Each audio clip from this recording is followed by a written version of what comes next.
What? Subscribe. Subscribe. We'll highlight all that. Don't you worry. I'm just But of saying, course, you gotta remind people. You want to get Subscribe right now. subscribe. subscribe. Of course. Philadelphia, baby, you're gonna love it. Best sports fans in the world. Actually, the worst, but that's what makes them the best. The Padres are red hot. The Brewers are like good, and again, the Mets haven't won a series in Milwaukee since 2006, which is like absolutely ridiculous. But they match up better against Philadelphia than they were the Dodgers. But they're going to end up playing the Dodgers probably anyways. So the fact that to get to the World Series for the first time since 2015, they're going to have to knock out Milwaukee doesn't have any like huge names. Or there's a very good ball club, but they're going to have to knock out Bryce Harper. Then they're going to then they're going to have to go through probably one of the last years of good Clayton Kershaw baseball with Ohtani and Betts. Like you got to realize, and I had friends telling me like, oh, the 2015 Dodgers were one of the best teams of baseball. This team actually might be better, or actually is better than the Dodgers in 2015. That 2015 team, while they had Machado and they had Greinke and I believe Buehler was their number 3. You got to realize, like Ohtani and Betts. I think this was either pre-Betts or like one of the first few years of Betts. Now they have Freeman. Like this team is freaking filthy. It's amazing how the Dodgers didn't end up with the number one overall record in baseball this year. Well, the problem with the Dodgers is that the middle to back half of the lineup isn't. They did actually, but the middle to the back, really the back half of the lineup isn't any good. They weren't getting any sort of production, and so that's why I was like, I mean, geez, like I remember, who was it? They DFA'd a couple guys, and I was like, could they potentially bring in like Tim Anderson or something and make him like a Joey Gallo kind of like reclamation project? And they didn't. I mean, because they already have their shortstop in Betts, but like I don't know, like a guy that could potentially hit for average. But like I don't know. Like I think, look, the fact that the Mets are even in the dance is an absolute miracle.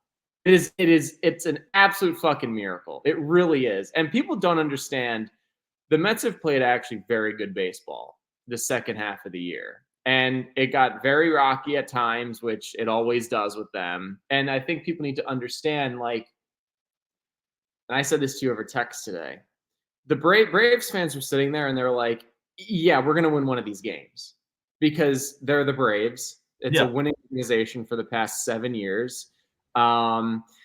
Whereas the Mets, like Mets fans are like, are we going to win one? Like there were a lot of Mets fans and myself included. I was very nervous. I was like, this could be like arguably bigger than the 2007 collapse that we had. Yeah. You know, like if we don't make this because we're in full control, especially taking 3 or 4 from Philly. But the fact that this team with our designated hitter that can't hit right now, JD Martinez, Pete Alonso, who is just so hot and cold. I really think that they're just going to overpay for him this offseason. I really do believe that. We have essentially someone who is going to be a rookie next year playing meaningful innings at second base in Acuna. Marte like plays every other day because he's not very productive anymore, except for his batting average, and he doesn't field very well in right field. It's like it's really like not that good of a ball club on paper. It really isn't. And like, because here's the thing, like it's Lindor as far as batting go, like hitting, it's Lindor, Nimmo. I mean, I'm trying to like Iglesias. I mean, Iglesias has been amazing this year. He's been amazing, and he's great in like clutch, like pressure situations, runners in scoring position. And like, but then after that, it's like Alonso's so hot and cold. McNeil was looking a lot better. Then he got hurt. JD Martinez isn't hitting at all. Starling Marte, it's like he plays every other day. He's not even really that good anymore. And like, he's not even tradable. You can't even trade the guy unless you have to pay all of his salary. And then, like the bullpen is the bullpen, like one of the guys that we bring in at before the trade deadline, Phil Matten, like he was awful today. And then we had to have our closer who can get a little erratic. He's been erratic this year. He had to get 5 out. Erratic today. What's that? Got very erratic today he threw like 40 pitches today. I mean, and look, and even if you look at our starting pitching, Severino, everyone was talking about how if the Mets had just given up on the year at the trade deadline, that Severino would have been like the prize. It would not have been Severino at all. There was no way. He's so up and down. I don't know. The fact that they're even here, if they even win the series in Milwaukee, I think that'll be a miracle. Being completely honest, though, they've used so many bullets just to get to this point. I don't know how much they have left. But look, all that matters is that they're there. But it's a lot of travel. It's a lot of stress. The game should have never come down to the top of the 9th inning for that. Really the bottom of the 9th. But like as far as like batting goes, it should never have had to come down to the top of the 9th inning. Like Lindor has been just operating with a Superman cape the last 75% of the year. So I'm sitting there with Kay, and we're watching the game, and I have just like this look of defeat in the middle of the 7th inning, and I'm like Schwellenbach just absolutely demolishing them. I'm like playing like free games on my phone to try and like deject from the idea that the Mets are going to lose this game, and then ultimately get swept because it doesn't matter what they do because they're going to pull everything out for this one game because they know if they lose game 1, that's against the wall. The Braves aren't going to just give up. And she watches the Lindor hit, and then the Iglesias game tire, and she goes, "Why can't the Mets play like this all the time?" Yeah. And I was like, you know what? Great question. This team, and I don't want to harbor on this too much. We do have a lot of golf news to get into, but the whole thing with this team, you mentioned bullets being used. There's nothing more Mets on earth than taking inspiration and taking value from small, minuscule things that other people in this world would look at and say, what the fuck is wrong with you? Grimace. The Hawk Tua girl throwing the first pitch at a game. They put a commemorative Grimace seat. They had the OMG sign. The OMG sign. OMG and Jose Iglesias becoming a rap star. They had Seymour Wiener on opening day. Like, Gary Cohen's literal call was from 0-5 to OMG. Like, the whole thing revolves around the idea that the Mets, and I'm going to pull this out because you're going to love this. This was the Mets NL East playoff odds throughout the year. Someone wrote in all of the things that happened. We have the Alvarez injury, the rally pimp that became like a huge thing. When they revealed the City Connect uniforms and they also just went totally downhill. They had there are things in here. The lowest of the low when they got to London and they had the team meeting and they were like, look, we got to figure this shit out. And all of a sudden they go, 63-37, the final stretch of the year, post May 31st, one of like the best win percentage in baseball history, and that's in that span of time, like absolutely obscene. And with all of that came this which again, just like a rolling momentum of things to happen. And there was ups, there was downs, there was moments where, they got streaky, but it managed to get up to the one point in the year where it's the most Mets thing possible. And it's a hurricane delays the season. They get this ridiculous burst of energy out of sucking ass against Milwaukee. They get basically literally free 3 days. They avoid Chris Sale, which is the craziest part in all of this. This guy's going to probably win the NL Cy Young, and they managed to completely avoid him. The Mets have no right to be in the playoffs, but the fact that they are is the most Mets thing possible, and I love it. Well, let me stop you there. They do have a right to be in the playoffs because they just rattled off arguably the best winning percentage since May 1st ever. I don't know. What I'm saying though, the obstacles that were in their way, I was telling my friends this. You watch the broadcast, after the Iglesias hit, or once Lindor scored, Steve Gelb gave a sideline report, and he was like, "Yeah, Lindor came off to the end of the bench while everyone's celebrating, looked up in the sky, and said a few words." This man literally spoke to God. Francisco Lindor's home run off the bat, that there was no way in fucking hell that ball was a home run. God took the ball from the sky, planted it in the bullpen, and said, "There you go." It's the most Mets way possible. That's what I mean. And I think here's the thing, like, and not to mention they also lost him for 10 days. I mean, he was on that crazy hot streak, hurt his back. He's clearly not 100%. He's obviously not. He's just like gutting it out. Like that home run in the ninth kind of reminded me of that last home run he hit, like the 3 home run game against the Yankees his first year as a Met. That last home run that he hit in that game, it was like down the zone inside, and he just took it for a ride. The thing with the Mets, and after I say this, we should just get into the show, like the action part of the show.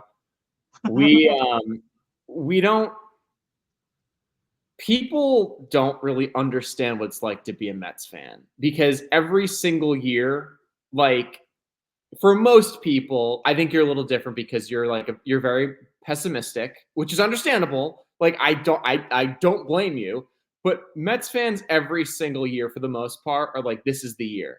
And they're almost like Dallas Cowboy fans in the year. They're almost like Dallas Cowboys fans because this is the year. This is the year. We're going to put it together. This is the year. Because you have all this like potential. And it's like, well, if everything goes right, which it's 162 games, it doesn't always go right. And a lot of things tend to go wrong. What it needs to be understood, though, this is not a historically well-run winning organization at all. And so that's why so many people today were probably sitting there being like, can we actually win one of these games? Like, we're going to basically hell on earth, which is Atlanta for us, like for that ball club. And can we actually go there? Because that is the point in the year when you need the Mets to play well. 2022, they played great, but they got swept in Atlanta, and it lost them the division. And so, they won 101 games or whatever. And so it's like, this has always been the team where you have to win a game. You win a game, you're good. And I think the team as a whole and the organization actually took a step forward, regardless of what happens in the postseason, because they're honestly just like kind of lucky to be there at the end of the day, given everything that happened. Yeah. They took a step forward as an organization today, because that is a game under the Wilpons, because this team was a fucking joke. After 2008, the team was a laughing stock from 2009 to 2014. They didn't have a high payroll. They couldn't afford high-end free agents. A lot of it had to do with the Bernie Madoff thing, because the Wilpons were basically in bed with him. And they couldn't afford it. And what they have done, Steve Cohen has done a phenomenal job. David Stearns has done just an incredible job in his first year, that 5-year, $50 million contract, be president of baseball ops. He's done a great job. Mendoza's done a fantastic job as well. I mean, I heard someone say this in a podcast. If you have a manager, if you could like measure WAR, wins above replacement, for a manager, like that would be like one of the best stats ever. Yeah. Because that would tell you how effective your manager is. He clearly has a positive WAR. Because most managers, they'll fuck up occasionally, like with the Blake Snell thing in the World Series, whatever. But like, he has done a phenomenal job, and I think Lindor and Nimmo, they've really spearheaded this change in culture for them. I really do believe that, and it starts at the top with Cohen, because they have an owner that actually gives a shit. They have guys in the front office that actually like know what they're doing, which is nice to see, because we haven't had that. And so I think that the team just took a big step forward, regardless of what happens. They could lose the first 2 games in Milwaukee. They took a huge step forward, because that is a game. Today is a day. 5 years ago, they would have fucking lost both games. 1,000%. And also, not for nothing, last point here. This was supposed to be a rebuilding year. This wasn't supposed to be No. 80-win team. Might have honestly not even been being a 75-win team. Might have been 70s. They might have. They honestly have had a better chance this year to go 70-90 than anything else. Like, this team was not very strong, and I think it all comes down to the team meeting, spearheaded of course by Lindor, Mendoza not giving up too early. Because the same thing happened with Luis Rojas. The team was good, but they got into a hole, and Rojas just gave up the team. If they actually stood strong, they could actually possibly done something. This team wasn't supposed to be where they are now, and it's why the fans have gotten so riled up by it and so enthralled. And it's only fitting that the Mets had the opportunity to conquer their demons in, like you said, their haunted house in Atlanta, and they finally managed to do it. And who else to do it but against Travis d'Arnaud for the final out? Oh my God, I loved it. I was like, this is gonna go this is gonna one of two ways. He's either gonna fucking win it with this swing, or they're gonna get him out. It's not gonna be anything in between. It's not gonna be a single. And I was like, thank God. Oh. The only thing more poetic would have been had Diaz struck Kelenic out. That would have been it. Oh, Kelenic, yeah. But in the 8th. That would have been tremendous. But that was also bullshit single, though. I mean, if Shohei Ohtani didn't exist, Francisco Lindor is the NL MVP. Oh no, 100%. Like, he's not going to win. I mean, I said that on. I've commented on social media MVP because, like, as a Mets fan, like, that's what you're supposed to do, and like, he's our best player. But like, he's not going to win. The only way he could win is if we went head to head against the Dodgers, and he just absolutely just scorched earth against Ohtani, like in the stats column, and they won. He would have to have better stats, and they'd have to win the series. And I don't even think we'll get that far. But regardless, let's get into the show. There's a lot of drama in golf. A lot of grown men acting like petty losers. Petty little bitches. We're going to get right into it.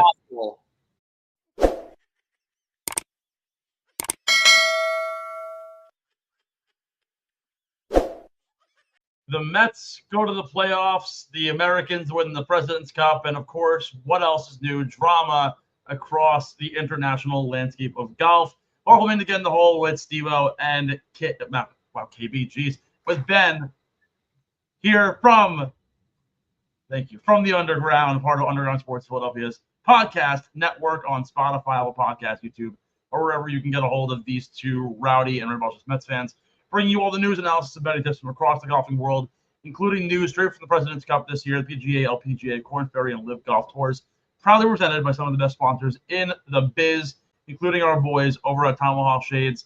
You know, just because Jazz Chisholm is a Yankee does not mean we cannot not talk about him repping Tomahawk Shades and how cool they are as a brand. Again, in my opinion, the best small batch eyewear brand in the industry. You don't believe me? Figure it out yourself. TomahawkShades.com. Check out why people like Chris Hogan, Kyle Harrison, Jazz Chisholm, and Paige Sporadic are rocking their shades, from prescription to blue light to anything in between, even those awesome snow goggles for upcoming winter. Also, some new golf stuff coming out, a new awesome golf hat, new golf line dropping soon. Go to TomahawkShades.com and download the Tomahawk Shades app on the App Store or Google Play Store, and use code USP for 25% off your next order at TomahawkShades.com and the Tomahawk Shades app. Ben, jumping right into the good stuff, the United States of America wins their 14th President's Cup, 18.5 to 11.5. Another ridiculously lopsided victory. However, I do think that this year is a little bit different than what we've seen in the last 15 iterations of this tournament. Of course, the Americans dominated in basically all facets. They won the first day in a clean sweep of the international team. Came out second day and just like the Mets and the Braves, a clean sweep from the international side to keep it up at even keel 5-5 until the Americans took over in the final 2 days. A putt clinching win for Keegan Bradley, probably the coolest storyline of the bunch. The last time he was in a competition like this, Ryder Cup, President's Cup, he was the losing putt to lose the Ryder Cup. Now he is the point to win the President's Cup. What was your takeaways from this event in particular, and how, even though maybe the score seemed lopsided, it might have actually been one of the more exciting President's Cups we've ever had. Yeah, I mean, I think it was definitely. I don't know if it's because of more media attention. Social media has really taken off even in the last 2, 3, 4 years. It was definitely like a big party over there, I think, for both sides. And I think while the total score seemed lopsided, the actual matches themselves were for the most part, a lot closer. And so it doesn't really show the full story. The international team played relatively well, I thought. And they responded very well the second day. After we swept them the first, they swept us the second. That was definitely, I think, a wake-up call for sure. I think that was probably a wake-up call that the U.S. might have needed, because it's rare that you see such a drastic shift in momentum like that. And so I think that there were a lot of things. I more so paid attention. I thought the golf was very high end. It was obviously because these guys are the best in the world. A lot of things happened between players, it sounds like, and some tweets were fired off as well, it looks like. And so we'll get into that. But overall, the level of play was very strong this past week in Montreal. And I think the international team put up a very good fight. And look, I mean, because like we said last week, this is not exact. This has been a very one-sided affair. It really has. And I believe a couple President's Cups ago, they had a real chance to win. And I think it might have been, I don't know who it was that kind of flubbed the chip. Might have been Adam Hadwin. I don't remember who it was. Probably 4 years ago. But the international team could certainly use this as a building block, because they really did compete very well. The actual cup itself was a lot closer than the final score indicated. Yeah, no, I think that the level of golf was incredibly impressive, honestly. And after the first 2 days, it was a complete 180 for me. I'm like, oh wow, like the first day. And then to go into the Friday foursomes and to see Hideki and Sanjay beat Cantlay and Schauffele, who were, by the way, the two guys on the team to go 4-1 for the week, so the two highest point scorers on the team. To take them out 7-6, for Adam Scott and Taylor Pendrith to knock out Thigala and Morikawa at 5-4. Not that it was probably the most expected one of the group, but Corey Connors and Mackenzie Hughes to go up 6-5 on Wyndham Clark and Tony Finau. Like, those are no slouch teams to be able to go up against. And again, we can talk about the strength of the Americans versus the strength of the internationals, but it was, again, a lot of like David and Goliath matchups that I saw between Mike Weir and Jim Furyk putting together. You're seeing Cantlay and Schauffele, you're seeing Thigala and Morikawa, even like Scheffler and Henley was a tremendous duo. They got along so well. They played great the entirety of the week. But to see the internationals be able to compete at a level that most people didn't necessarily expect, I thought was wildly impressive. I do also think that the way both of these teams created their match, I think Jim Furyk did a tremendous job with who he was putting together. He's looked back. You got to realize this guy's been a VC on what, I think 3 of the past 4 President's Cup Ryder Cup teams. So he knows what these guys are capable of. He knows what these teams have done. He's seen the Americans win at Whistling Straight. He was with Steve Stricker. He was the guy directly making choices with Steve Stricker at the 2020 Ryder Cup. So he knew that going in, Cantlay and Schauffele meshed really well. He knew guys like Sam Burns can play with almost anybody, even though he didn't necessarily have the best track record in President's Cups. He knows Max Homa. He's a gamer, no matter who he plays with. And of course, guys can really play with anybody. But when curating these teams, he did a tremendous job of being able to mix really overpowered teams, but also the lower end teams that managed to, while losing in some situations like Homa and Harmon.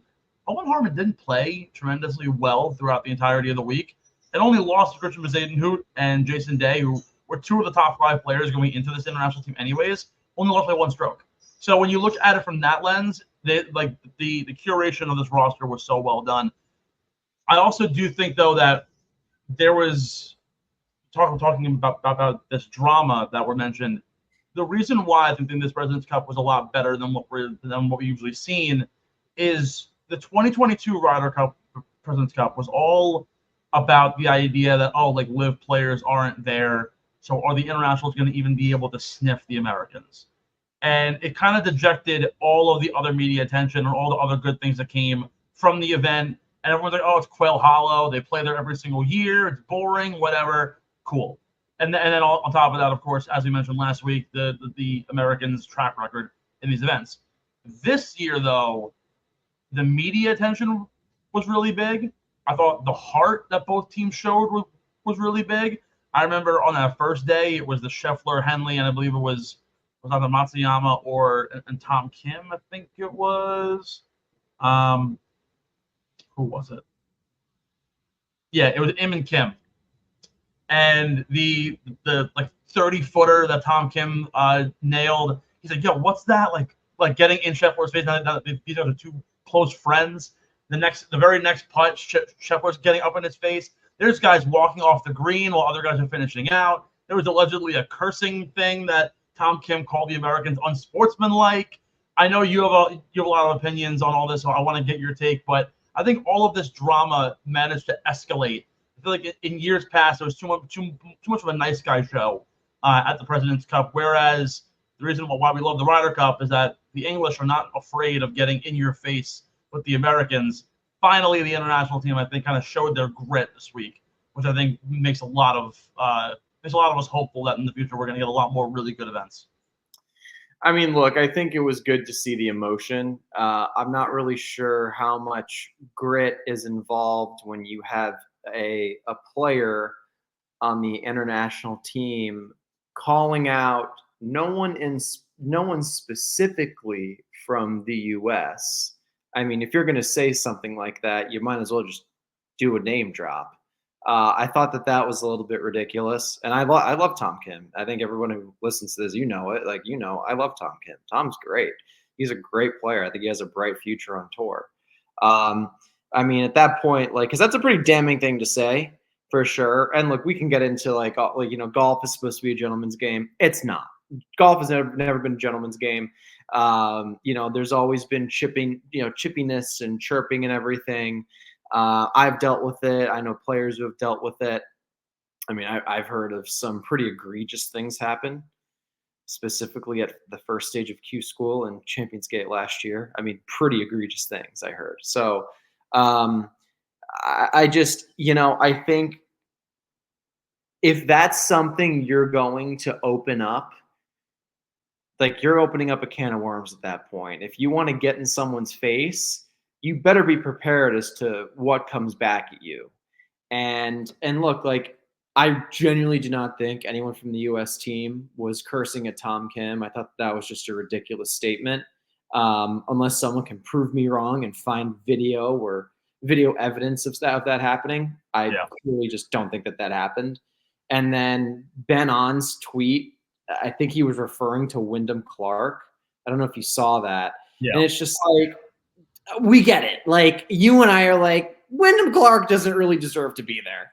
He rode a great first stretch of the year to the finish. It was really a nondescript second half of the year for him. And I think at the end of and then of course he goes and deletes it. And I think if you're going to do that, and if you're going to make something public like that, you might as well just stand by what you say and not delete it. Because I think what you saw was stuff like that, pure pettiness, and by grown men, that takes away actually from the golf that's played.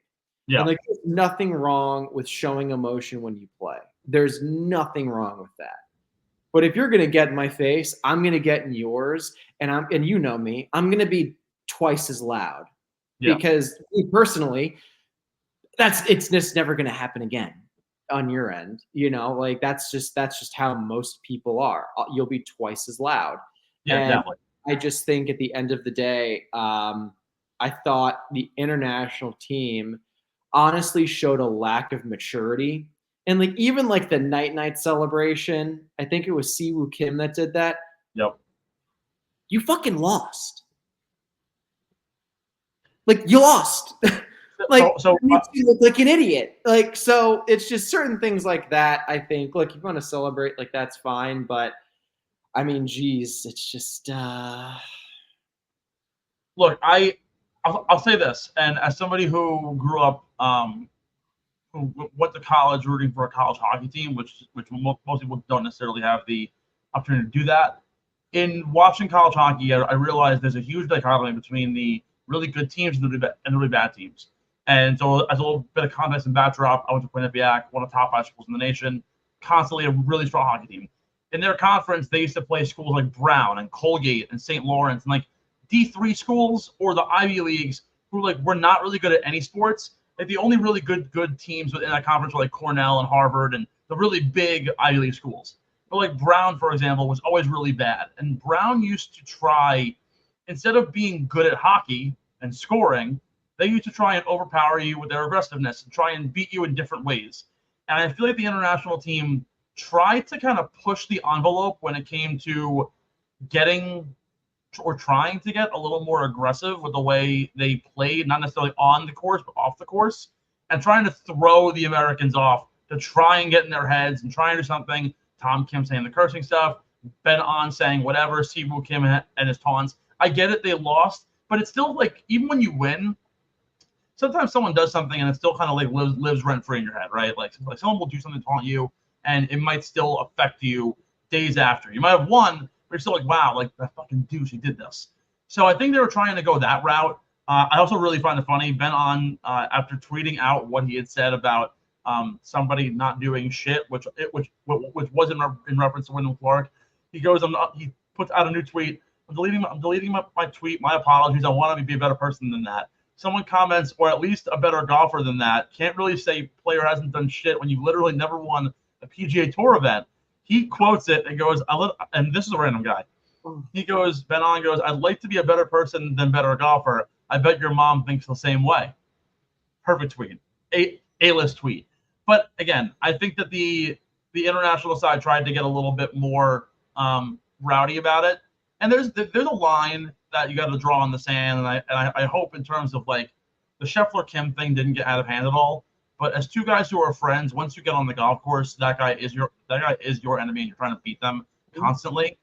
I don't want to see something like this happen where, and we've seen it in Ryder Cup situations where guys will get uber aggressive, and we even saw it at Marco Simone last year. Guys get aggressive, guys get in their face, and all of a sudden now you have a lifelong enemy that you are like, fuck this guy, I never want to see him even in the locker room. He rubs you the wrong way, we're going to throw fists. I felt like that's kind of brewing with a lot of guys on that European Ryder Cup team of Patrick Cantlay. The same thing might be happening now if we get more aggressive as the years go on with the international team. They're finally starting to show some legs. We could be in a pretty rough spot with the way sportsmanship goes in this game. Do I think some things were petty? Yes. Do I think some things were out of line? Absolutely. But the line's got to be drawn in the sand somewhere, and that's also up to the captains between Weir and Furyk to figure it out themselves as well. That's honestly, that is probably one of the best overview, that bit right there. I want KB to clip that of everything you just said. It was actually fantastic. You hit the nail right on the head. And look, like I said, there is nothing wrong with showing emotion, but there's a difference between showing emotion and showing up your player, showing up your opponent. Okay. And just know, and look, there have been a lot of guys who have shown up opponents. It happens. Our golden boy Lindor did that to the Yankees his first 3-year home run in a 3 home run game. Like, it happens. And there is a lot of emotion, especially that emotion is heightened when you're representing as for the international team. They're not representing, they are representing their respective countries in a way, but they're really representing like all of those countries together at the same time. And so there's a lot of emotion involved. Now, they need to understand the best teams, whether that's a golf team format or the NFL, NBA, they're the most disciplined. And I felt like the international team at times, they were exerting, because again, it's a very emotional week. It's very easy. That's mentally and emotionally, it's such a draining week. I'm sure you're exhausted. Yeah. I feel like they exerted so much energy with the press conference shit and the tweeting and the on-course shenanigans that it might have actually taken away from their performance on the golf course, which they performed very, very well. They did. But I think it's safe to say when you have such an emotional group, it's kind of like how the Jets are. And if you're a Jets fan, it's almost like they act like a college team with how emotional they are. Their head coach is emotional, which you don't want your head coach to be. The players get emotional. It's a long fucking season. And if you're going to be like that, you're probably going to leave some things to be desired as far as your actual physical performance. And I think that this could be a good learning, a good teaching experience for them, because a lot of those guys are very, very young still. Like, hey, look, maybe in the future, like in 2 years when I'm sure they'll have a team meeting. I'm sure they'll have several of them. Hey guys, like totally cool to show emotion. Let's cool it with the Twitter fingers. Let's cool it with like saying shit, after the press conference and like taking these like shots at guys but we're not, like I just think unfortunately that stuff kind of took away from the actual golf that was played, which was actually very high level in an event that if you look at the overall record, by a lot of people who don't know as much as maybe you or I do, or other people in the media or just in golf in general, is kind of perceived as a joke. I don't really think that the weekend warrior thinks that the President's Cup is like a big deal because it's like, oh, the U.S. is going to win. You and I both know it's a very, very big deal, but it's really up to the international side to make sure that they can shift that perception and make it into more of what the perception is, the public perception is of the Ryder Cup. And I do think they took steps forward, but just the stupid, petty shit, immature things that were going on that didn't need to happen, that takes away from what you actually accomplished this week. And I feel like you'd agree with me, right? I mean, yes. And the performance on the field, like we said, took a back seat. But also, there's no denying, and I mentioned this 2-3 weeks ago, when the U.S. won the Solheim Cup on the LPGA. Like the U.S. Solheim Cup teams have never been incredibly strong. They've had great names, but they've never been able to win anything. Danielle Kang never really won. Leslie Thompson never really won. This year, they absolutely dominated the European side, and it was because Rose Zhang went 4-0. Thompson finally showed up. They had Lillian Vu went crazy. Nelly Cordo played great. But in years past, again, Leslie Thompson accounts for 1.5 points in 2 years of Solheim Cup matches. The performance on the course, of course, while the international team is bitching and moaning, took away from the actual fact that they also didn't really play all that great. They played close. They played tight, but they weren't winning anything. When the top overall point scorers that you have for your team, of course, it is the typical names that you would expect. Hideki Matsuyama, Siwoo Kim, Corey Connors, Christian Bezadenhout, Adam Scott. They only logged 2 points apiece, and it largely came in their singles, or they managed to have their foursome events. But Ben On, 1.5 points. Tom Kim, disappointing, only 1.5 points. Jason Day, a proven veteran who should have gotten you probably 2 or 3, gets you 1. Same thing with Sanjay Im. Minwoo Lee showed up and did exactly what he did the entirety of the season. Bubkiss. He halved his 4-balls match. That was it. He did nothing else for this team but get them a half a point. Alternatively, you look at the American side, Cantlin, Morikawa, Schauffele, 4 points. Burns, 3.5. Henley, 3. I called it out this past week. The top rookie, the top debutant of the entire event, Russell Henley, gets the most points of the bunch. And all of this, including the fact that Max Homa and Brian Harman combined for 1 point.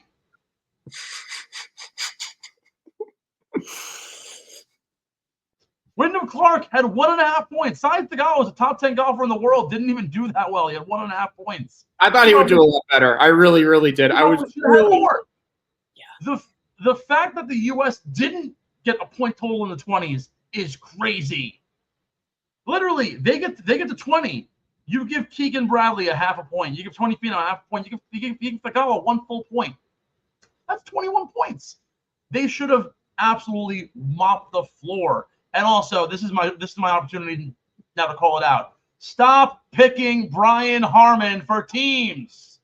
He fucking sucks. He won the Open by 6 strokes and hasn't done dick since.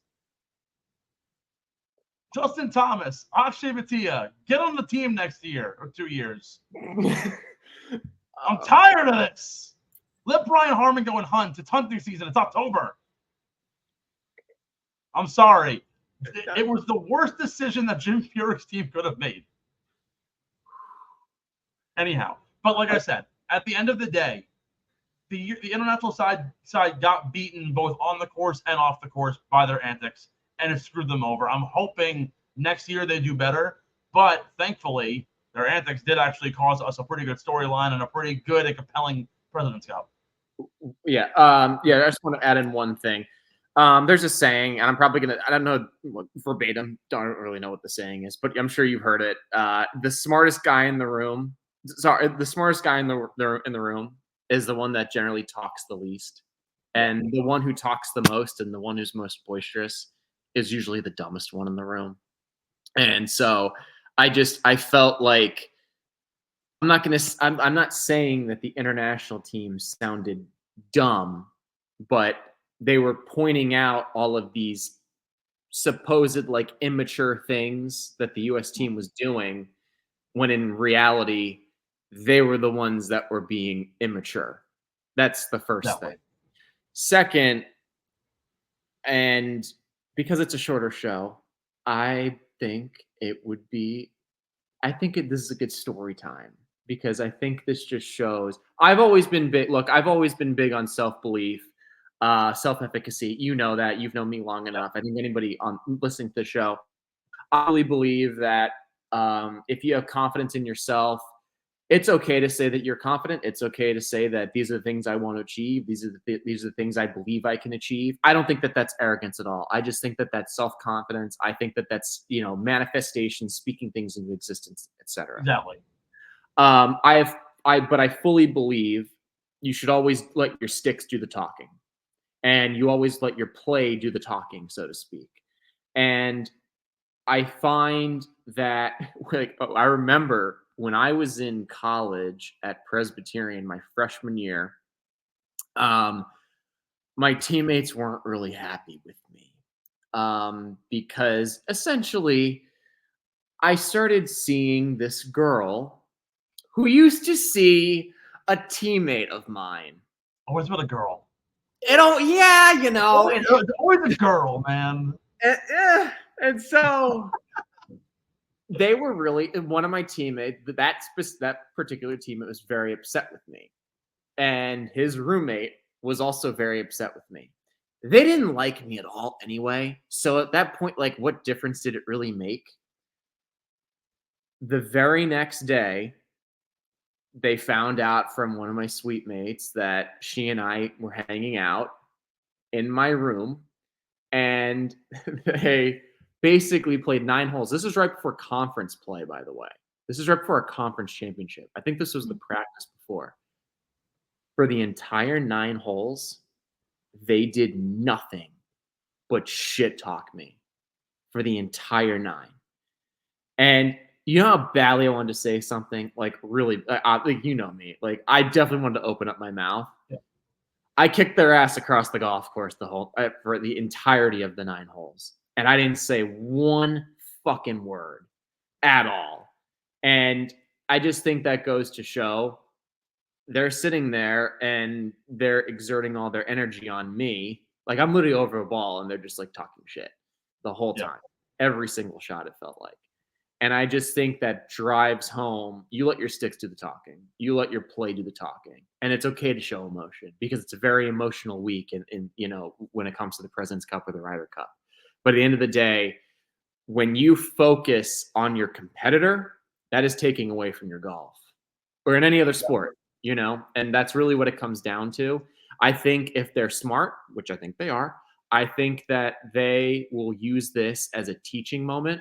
I honestly thought Mike Weir, by the way, did a very good job I think he kind of went underappreciated because being the captain of the international team for the President's Cup is not an easy job because they don't have a history of winning. And I thought he did overall. The teams, given the formats and the players that had qualified and selected, I thought he did a very good job as well. So I want to throw that out there to Mike Weir. I thought he did a very, very nice job as a captain. So, and I don't really know what the rules are. If you can have, I think you can have repeat captains because I think Freddie Couples felt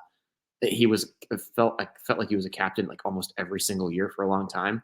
I would love to see Mike Weir get another chance. I really, really would. But that being said, let's dive into the next segment. There's another great quote. Wise man once said that actions speak louder than words. Yeah. Yep. All I'm going to say. On the other side, we're going to go over the Sanderson Farm preview of this upcoming week at the Country Club of Jackson. See what's it going to take to dominate there. Can Luke List get yet another win on the PGA Tour in the fall series? For Ben and Steve-O, we'll be right back.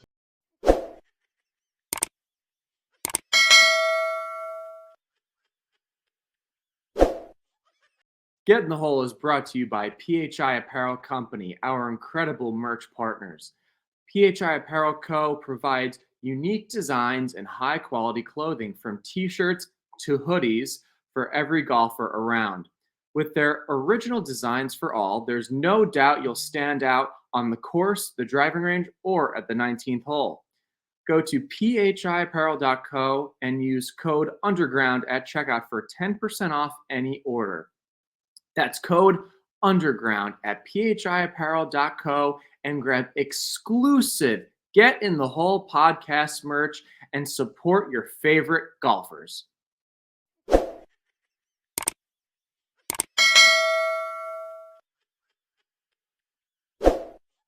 Hello, folks. We are back here on Get in the Hole with Steve-O and Ben. Want to give a shout out to our friends over at Acorn Hills where we get things going in the second half of the show here.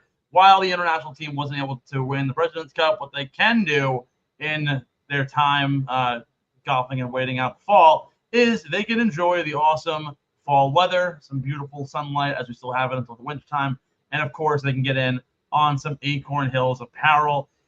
Sponsored and appeared on the National Weather Service. They are bringing you stylish apparel for on and off the golf course, all by working in conservation into their methods, from their products, from quarter zips to polos, t-shirts, ball markers, you name it. They are bringing conservation through clothing. For every $1 spent, the National Forest Foundation will plant a seedling to promote forestation and growth across the country. So get in on the Acorn Hills grind. Use code GITH15 for 15% off your next order at acornhillsco.com and look your best from the ground up. We preview the Sanderson Farm Invitational? Sanderson Farms Championship? No, it's not I think Classic, whatever it is. The event down in Jacksonville, Mississippi. Actually, the final year that Sanderson Farms is going to be sponsoring it. They have one more year to find a new name sponsor for the event down at the Country Club of Jackson, the CCOJ. Luke List, last year's champion, a rock-solid field this week as we get into the second event of the fall swing. Of course, we had the President's Cup mixed in between the Pro Core, but we've had Desire 1, and now we're on to the second round of, I believe, 8 events or 9 events in the fall swing. Ben, from your experience of covering this event over the last 2 years, when Luke List won, if you remember it, it was actually a battle of attrition between Sam Burns, Luke List, and a few other names who are now namestays, at least the young guys out on tour, including Ludwig Oberg. What's it going to take this week for guys to dominate at the Country Club of Jackson? Is there anything that we should look at or any players who might be interesting as they look to climb up the FedEx Cup fall standings? Yeah, look, I mean, this is like we said in the previous fall event. This is time of year for guys who aren't mainstays on the PGA Tour, guys who don't exactly have the exposure of one of those top tier stars. This is a very important time of the year.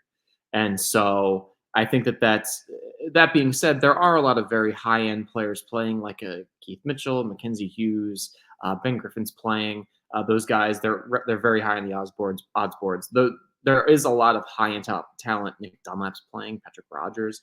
I think this is the type of course where, and I really want to play it actually, because it looks like a beautiful place.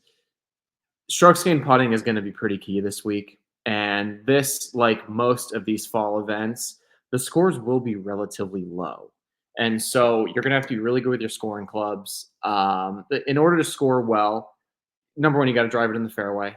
So statistically, I remember Zach Johnson, he has a statistician. And one year in particular, now Zach has never been the longest guy on tour. For every single fairway he had hit, if he had just put himself in the fairway 100 yards further back, I believe it was 100 yards further back, I believe he would have made over, I think it was $1.2 million more. Okay. And so that being said, for any course, putting the ball in the fairway is a must. You have to drive the ball well here. Okay, this is a golf course that's predicated on scoring. So you have to be good with your wedges. You have to be good with your putting. You have to understand how to read the grain as well. So I think it's going to be a birdie fest. It's that kind of golf course. It's really whoever has the most complete game and really whoever's the most mentally tough. Because in order to shoot multiple low rounds in the 60s in a row, that takes a certain level of mental toughness that's very difficult to achieve. And so I think it boils down to a lot of things. Yeah, I think that the core things here this week, like we said, putting fests are huge in the fall season. This is a Bermuda grass green WW dealing with this week. So a lot of low scores you've seen in the past scores are at right around the 18, 19 under range. There's also been a really good jumping off point for a lot of younger players. Luke List, obviously on the older end, but got his first win in a while last year. Got another time first win. While Sam Burns, as he was coming up in 2021, shot 22 under. Of course, Bermuda Burns, perfect for his condition. Sebastian Munoz is one here. Cameron Champ, as well as like Ryan Armour as well. So there's a lot of different names who have been able to come and win here. Like you said, off the tee is huge. Keep it in the fairway. Drive it deep. There is relatively thick rough, but it's not anything that's super overpowering. A lot of really gettable par fives on this golf course. The longest par five, I think, is like 580 some odd yards. So a lot of eagle opportunities, a lot of good shots at some big time birds throughout the week here. I'm eyeing guys like Nick Hardy, Keith Mitchell, Johnny Vegas, who had a big win at the 3M earlier this year. Seamus Power. There's a lot of different names here who can dominate the field this week. In terms of guys who stand out, at least looking to move up in the FedEx Fall standings, there's actually some really good names towards the top of the leaderboard that are looking to eclipse that. Johnny Vegas, as I had mentioned, is on the outside looking in right now for his tour card. He's still outside of the top 125 to keep himself in the race. Adam Schenk, Charlie Hoffman also fits in that like mid 80s range. I'm also looking at someone who played really well last week, Patrick Fishburne from Pepperdine. Another talented individual should be able to get some pretty good looks. And honestly, don't count out the old guys, the Matt Kuchars of the world, the Steven Yeagers. These guys they're gamers. They know how to play these courses. And Matt Kuchar now at this point doesn't play golf courses that he knows he can't win at. This is going to be a really interesting spot for him to perform. We're going to get right into the picks here as we wrap up this relatively short show this week, as we shout out the guys. I just want to clarify. Johnny Vegas, he has his tour card set because you. Sorry, yeah, he's with the win. I apologize. Yeah, so he finished 70th in the FedEx Cup, and so with the win as well, he's locked in for the next 2 years. I just wanted to make sure we were clear about that. I just think. Sorry, yeah, I misspoke there. You're good. Yep. So I'm here. You know. It's like, have you ever watched Around the Horn on ESPN or PTI? Yeah. At the very end, like Tony Reality's like, oh yeah, like these are all the errors that we made the show. We're gonna get an intern one day. They're gonna sit in the top corner of the screen, little small box, and they're gonna shout out. They're gonna fact check us. Shout out to the guys over at Kenwood Beer for bringing us beer money this week. 120 calories, 8 grams of carbs. Some call Kenny the best light beer they ever had. We just say you can't beat the original. I was downing Kenny's before Post Malone yesterday. A guy approaches me. He goes, "Yo, what are you drinking?" I'm like, "It's Kenwood beer, man. It's the shit." He goes like, where can I get some of these? And I'm like, they're only available in Philadelphia. Because are you from Philadelphia? I'm like, no, from Long Island. But I wrote this awesome podcast called Get in the Hole. Swear to God, true story. And I split a Kenny with this guy, and he was like, yo, dude, this is freaking fire. Go to kenwoodbeer.com, use that Kenny tracker, see where you can find yourself some ice cold Kennies from your favorite liquor stores in Pennsylvania, New Jersey, Maryland, now available in Delaware. We're inching closer and closer in New Jersey, also to like right around Hoboken area, Bayonne, where I could possibly get my hands as I go over the bridge. Who knows? Maybe I get lucky. Must be 21 years or older to consume, and of course, please drink responsibly. We begin our top 20 picks. By the way, last week for Beer Money, we fucking crushed it. 6 picks right a piece. Wow! Out of a 10 pick a person grouping. I knocked out the Henley pick. We crushed for the most part the daily picks, but also you had a really good play with who did you call out? Let me pull it up.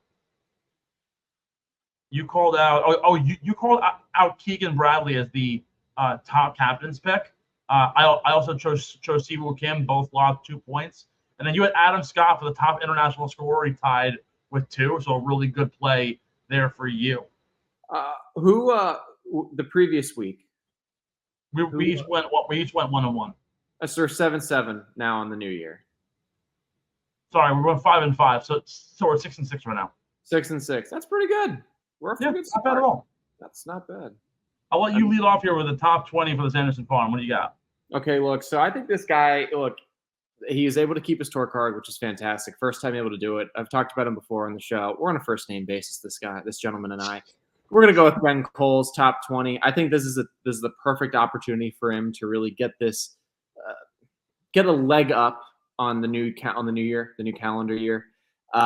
So I think this course, it fits his skill set. He's a good putter. He's always been a good ball striker. I mean, look, he's been, for someone who's played as long as he has played tour golf, whether it's been on Korn Ferry or the PGA Tour, you kind of have to be good at everything to have the career that he's had, even though it's been it hasn't been amazing, but he's actually gotten better as he's gotten older. And so I think overall he has a good all-around game. I think top 20 for him this week is definitely something possible. I'm going to ride top 20 at plus 300. Nick Hardy is a fun one who I like here. 28 years old. He's been gaining really well over his last 11 events in both strokes gained approach and strokes gained total. In his first start at the Pro Tour, he finished top 20, played really well. He hasn't quite matched up the greatest in terms of this golf course. However, overall, so far this year, he's eighth in strokes gained total over his last 12 rounds played coming into this event. He's also best in the field when he finished. Sorry, he gained 7 strokes on approach in 2023 at this golf course, which ranked best in the field back then. The talent isn't necessarily there quite yet, but I think a top 20 finish for Nick Hardy is a pretty solid play. And a plus 300, I love a good pick 'em. Top 10, who you got? All right, top 10. There's a lot of unfamiliar names here for me, but I'm gonna go with someone who I feel more comfortable with, Emiliano Grillo. I'm gonna go with him for a top 10. I think his ability to roll the rock. He's a good enough ball striker. I feel like on a course like this, which everything kind of has to be working for you to stay in contention at a place like this. And so I think he has the game to play this place and play at a high level. So I'm going to go with Grillo for a top 10. You know, I'm honestly right with you there. I've also got Emiliano Grillo for a top 10. It was this, or honestly, I would even consider him for a gimme. That's how confident I am for him to play this week. He hit the ball really well in his final starts in the year. He gained 5.5 strokes on the field ball striking. And also, honestly, his putting game has been really, really, really strong. He's a really talented player and doesn't get enough appreciation. But in terms of playing in this field, while he ranks towards the middle of the pack in terms of odds, like for example, he's all the way back at, I think he's in the 6s in order to qualify for a win. I think honestly he might be a top 3 player in this field with the way he's been able to play this game so far over guys like Keith Mitchell and Mac Hughes and Nick Dunlap. He has a skill set that not a lot of these guys can match up with playing here. So I love Grillo for top 10 as well. Top 5. Top 5. I'm going to go with someone who's maybe a little more surefire. I'm going to go. You know what? No, I'm not going to do that. Ooh, A little bit further down. Not a lot, but I'm going to go with Eric Cole for top 5. I don't know. Something just screams Eric Cole top 5 out here. His 2 years ago, technically, I guess that was 2 years ago. His rookie year at age 34, mind you, he was fantastic across the board. He made, I think, $4.5 million. So I think someone like him, these are the events that someone like that's going to thrive in. So I'm going to go with Eric Cole for top 5. So I got a fun one here. This guy, in the history of this golf course that he's played here, he has never finished. He's only finished outside of the top 4 once. He's finished T4 in 2021 and in 2022, and he was the runner-up T2 in 2023. And his past 36 rounds at this golf course, he ranked 2nd in strokes gained total. Henrik Norlander for a top 5, a name you don't usually hear in golf circles anymore. I love the big 37-year-old for a huge finish here at Sanderson Farm. The gimme, who you got? I was almost going to pick him for my top 10, actually. I love it. But I didn't. But anyway, okay. You know what I wish we could do with this? I wish we could maybe we could discuss this in the future. We could potentially equate the gimme picks to stats for the week. So and now hear me out, because I saw Lucas Glover on the odds boards, and this is a place that you got to roll the rock. And I know he's kind of figured it out with the long wand of whatever kind of, I forget the name of that specific putter that he uses. But in the past, if you had said to me, hey, if there could be a gimme pick for someone that finishes bottom 5 in strokes gained putting, I would have picked him at this golf course. like 100%, dude. You know what? I will allow it because this is really funny. I like this a lot. All right. Oh shoot. Okay. Okay.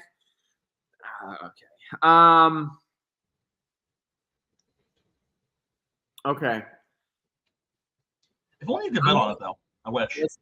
I know. All right. I'm not gonna go with Lucas Glover because I don't have his putting stats in front of me since he made the switch to the wand a couple years ago. He's one of the worst putting strokes ever with a conventional putter. It's awful. I said that with love, Lucas. I watched you win the U.S. Open when I was like 12 years old.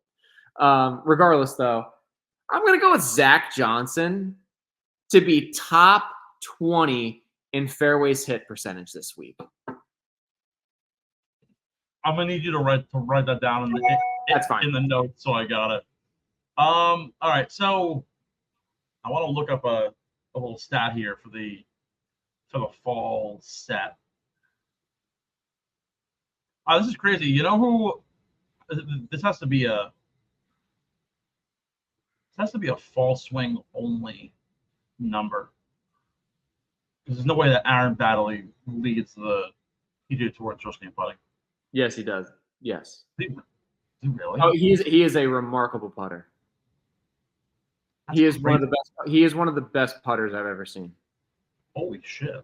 He's all right. Well, this makes my pick a whole lot easier because I see he's way up here on this number. So, like I said, it's a putting fest, and if you're able to putt the ball extremely well, you will win here. You don't necessarily need all of the length in the world, which is why I was leaning Keith Mitchell here. But clearly, there's something that Vegas sees that no one else does. And there's a reason why Mac Hughes is number 1 on this board. He is the 5th-ranked player on the PGA Tour in strokes gained putting at a 0.6. His total strokes gained putting is at a 50.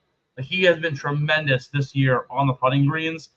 For reference, he's only really behind Denny McCarthy in terms of top-flight PGA Tour players at that number. He's a better putter this year than Taylor Pendrith, Xander Schauffele, Jason Day going into this event, including Sam Burns. It's a stupid pick because I know he's the outright odds leader, but for putting purposes, Mac Hughes can run away with this event very easily.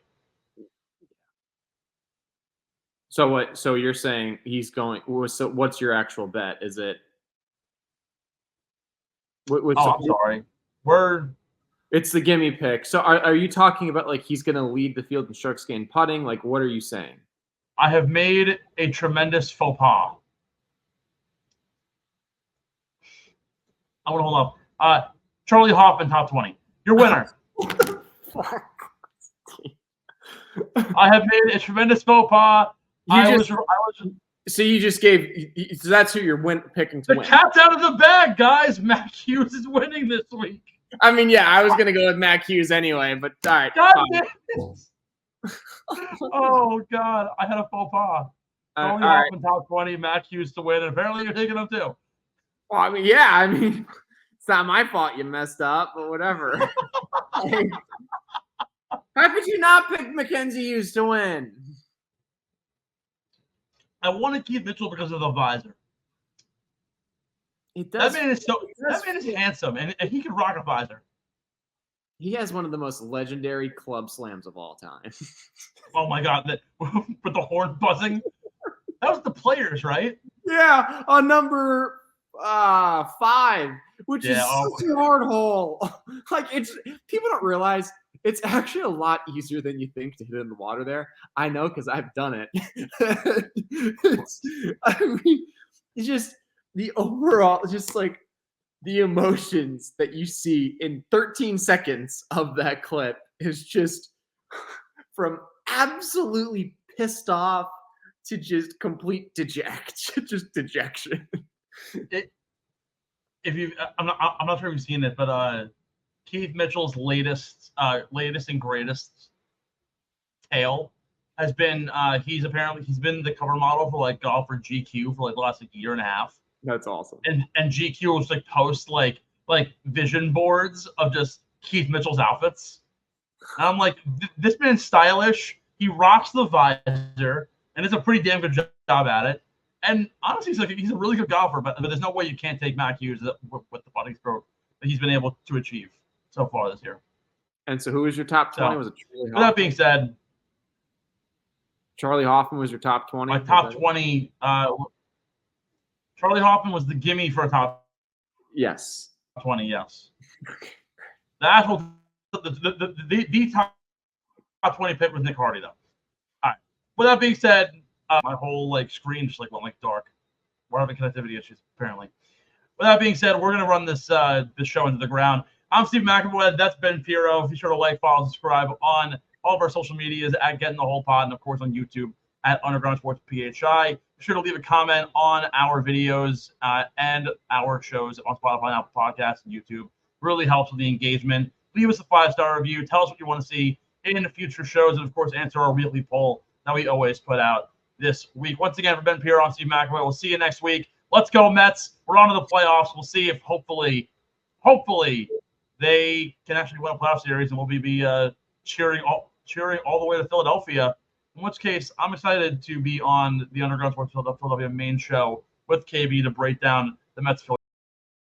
Thanks for listening to Get in the Hole, the official golf podcast of Underground Sports Philadelphia. Catch us every week wherever you get your favorite podcasts, and be sure to like and subscribe on Apple, Spotify, and YouTube. You can follow us on Twitter and Instagram at Get in the Hole Pod, and follow Underground Sports Philadelphia at Underground PHI. We'll see you next time. And remember, get in the hole!